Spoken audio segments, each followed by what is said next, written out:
Hi, this is Helen from the Dark Wave Gamers channel, and I'm going to be doing a video, and Chris is going to be doing a video on these amazing books for Warhammer The Old World. I used to collect Warhammer Fantasy. It has always been my ultimate favourite, and when The Old World came back, we were rather excited.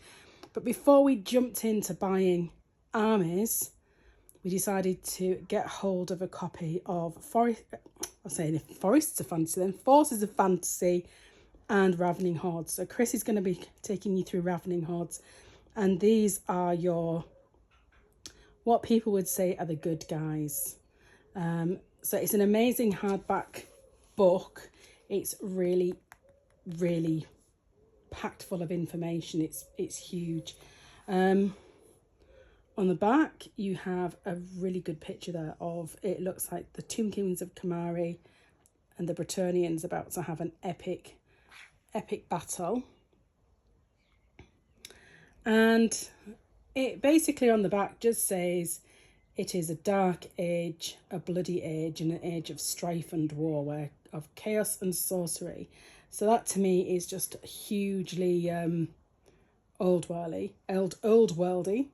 And it gives you your army lists. So what it says in the book is army lists, which are your Dwarven Mountain Holds, your Empire of Man, Kingdom of Bretonnia, your Wood Elf realms, and your High Elf realms.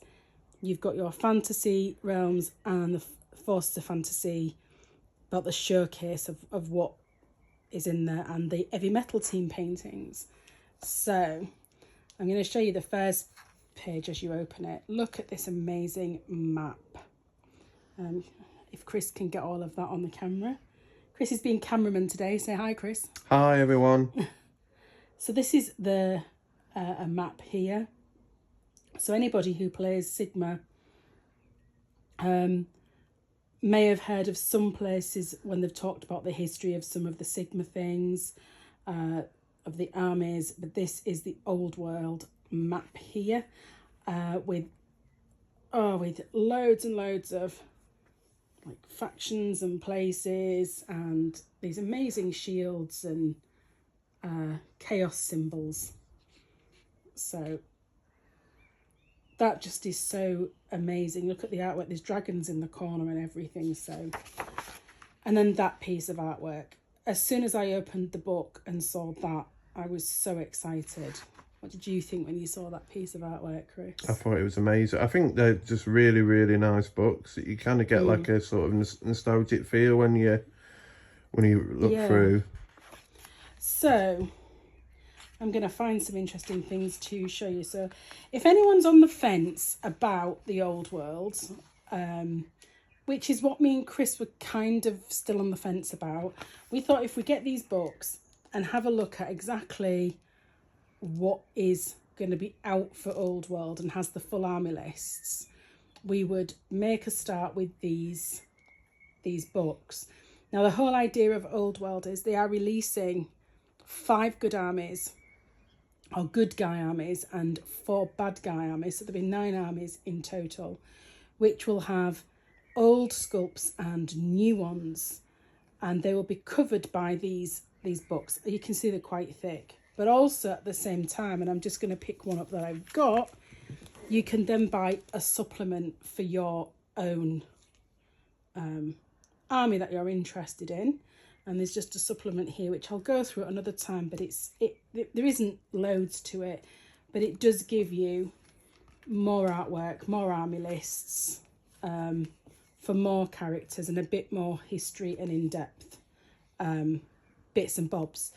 So it's nice for us to be able to look at the books and make a decision what we're going to play. Now, Chris does have Dark Elves. They are not in these books, but you can still go onto the Warhammer website and download the PDFs, which will have the army lists on there. So that's really, really good. So Chris can play his Dark Elves, but it also, these books help him and help me pick an army and where we're going with it and how to build an army. So we're just going to have a quick flick through of some of the pages. So your Forces of Fantasy, look at that artwork. That's just, this to me what Warhammer was all about from when I, you know, was into it many years back. It was the artwork that I just adored, and that is just stunning, isn't it? Fantasy realms, and then it goes on to the first one, the Dwarven Mountain Holds. So you get this amazing picture. Unfortunately, the artists are not again credited. I've looked here. It does say it's 2023. It only came out this year, though, 24. But none of the artists are... What was that? My fingers. Over the camera. That's okay. They were Chris's fingers. That's not Warhammer artwork, Chris's fingers. Yeah. So your Dwarven Mountain Holds, it goes through things like the Mountain Realm. Then it'll tell you about your army list and how to comprise your army. And then you get these huge, like, lists of... It goes through infantry, war machines, runic items on these, all your different kind of rules for the dwarves, the special rules for your armies, and then you get the showcase of your dwarves. And these are just... Dwarves have never been an army that I've bought. Saying that, I wouldn't mind a Grombrindle. The 500, you know, edition of White Dwarf and a Grombrindle that you can currently get. It would be great. But look at these amazing dwarves.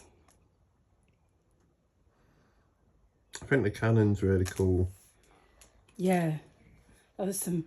I love the inscriptions on that. I don't know if you can focus in on things like this, the banner. Yeah, it's kind of like a mountain, isn't it? To represent the mountain holds and stuff. I love the actual, like, background, like the mountain as background and Cool, stuff. It's really cool. And oh wow, look at this. Whoa, Dragon Slayer. He's like leaping into action, this guy. And then you just got some, like, things like your Rune Lord and a Rune Smith. It's just showcasing just some of the dwarves. So dwarves are not my army, but I've really enjoyed looking through and seeing what the dwarves can do. So who else have we got in this book? So the Empire of Man. I have never played Empire of Man, ever. I had dwarves back in 2006 with Battle for Skull Pass, but I've never had Empire of Man. Have you ever had Empire of Man, Chris? No, I do like the steam tanks, though, for Empire of Man. Again, you get your composition list and you get your character list, your infantry. If you cavalry. play Age of Sigmar, and you play Cities of Sigmar, that's basically what the old Cities of Sigmar were kind of based on, was the Empire, I guess. I guess it's like sort of a traditional, sort of typical humans of, like, the fantasy realms, aren't they? Just lots of cavalry and horses and stuff. And just going actually back to what Chris has just said about Sigmar, if you were going to play dwarves nowadays, it would be Caradron Overlords for Sigmar, and there's the Fire Slayers, and then in 40k it would be a Leagues of Verton, your kind of dwarven army through the timeline. Empire of Man is Cities of Sigmar. And would it be an Imperial Guard for 40k? Yeah, I'd say Imperial Guard would be like your closest to... I'd say either Bretonnians or... Bretonnians would be like your Imperial Guard or your Space Marines or something like that. These are actually more like your Stormcast, because they've got, like, Gryph-hounds as well, which is interesting. They've got, like... They're basically like your humanistic sort of...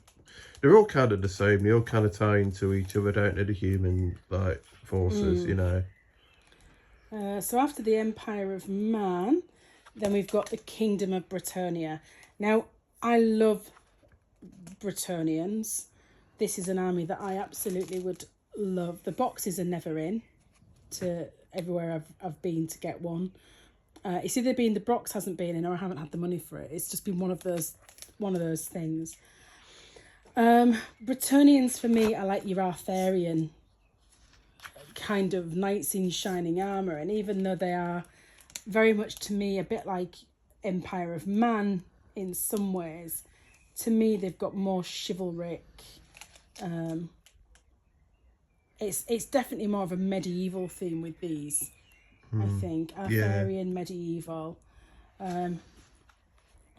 Amazing colour scheme with the red and the black. But you could, I suppose, you could use any colour scheme you wanted for Bretonians, depending on what sort of.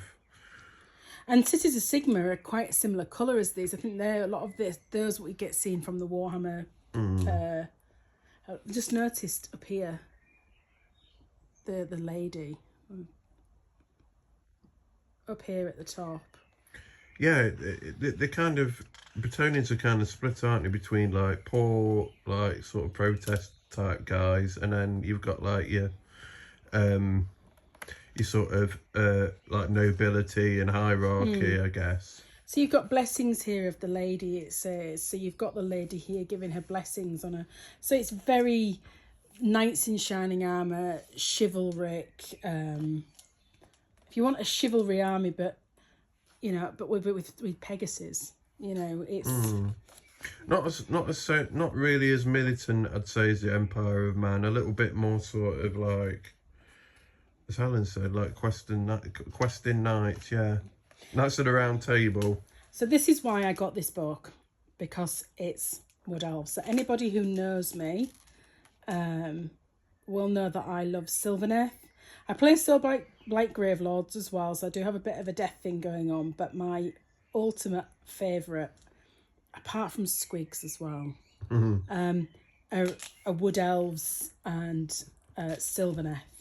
I absolutely love them for Sigma, and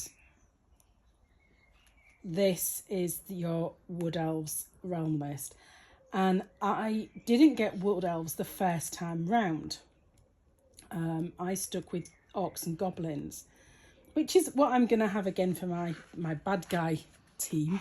But I wanted to see what it would look like. Look at these. I saw that picture and just went, oh, wow, that's amazing. I absolutely adore the Wood Elves. There's just something about them. I do like nature and I do like foresty things. Chris will tell you I'm a bit of an earth lover, a bit nature lover, aren't I? And I'm always... Yeah. So I think this is why I love this. And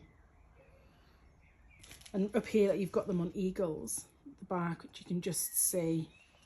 Things that I love the most about the Wood Elves are just like your standard sort of military, like yeah, like you sort of like spearmen and stuff. They're just really cool in the dark green and the gold sort of colours. Like these at the bottom. Your what are they called, Helen? With the spears? The Elven Steeds. Yeah, they look great. And I love these Wood Elf archers. Look at the stag riders as well. I mean, oh, they're amazing. They are. It's a coven of the Sisters of the Thorn. So fabulous.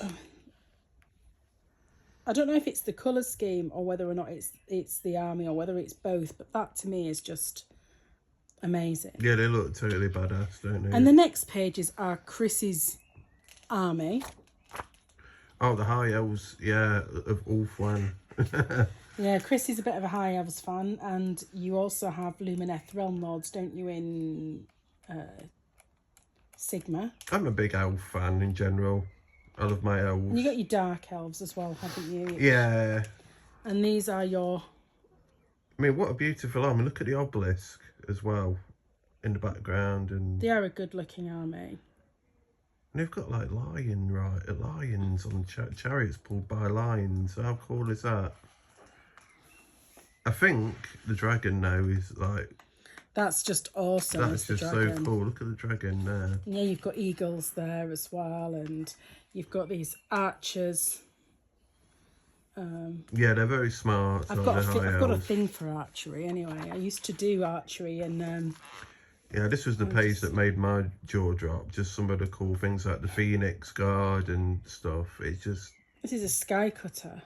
Is that what it is? A Lothian sky cutter, yeah. Look at this. Just pulling this. I loved like the swordsman at the top as well. Some shadow warriors. The shadow warriors, they just look epic. So and it just ends with a picture of a Bretonian on the Pegasus, which I just think's an absolutely fabulous picture. And then you have again the shot of the map, and I've just noticed, like, what is that?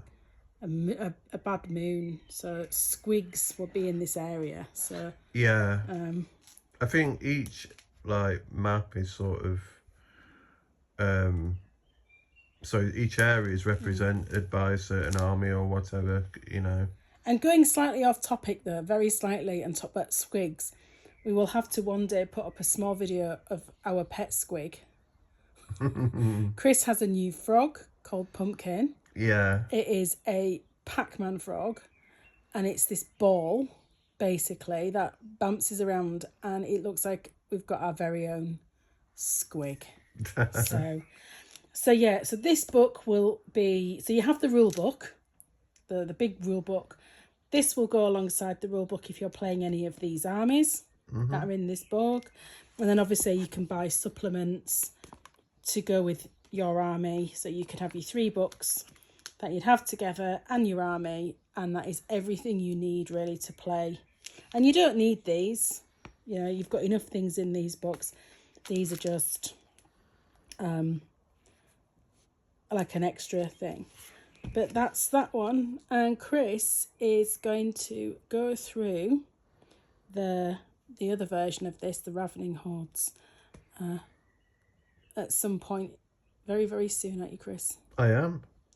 So thank you for watching. We hope you're all very, very well and you're enjoying the summer. It's definitely hit here now in the north of England, and we're excited. In fact, we went out today for the first time without a coat on. We did. Yeah. So yeah, we'll see you all soon. And if you've got this book, or you play The Old World, or you've been wondering about it, stick it in a comment. We'd love to hear from you. Definitely. Take care. Bye. Bye.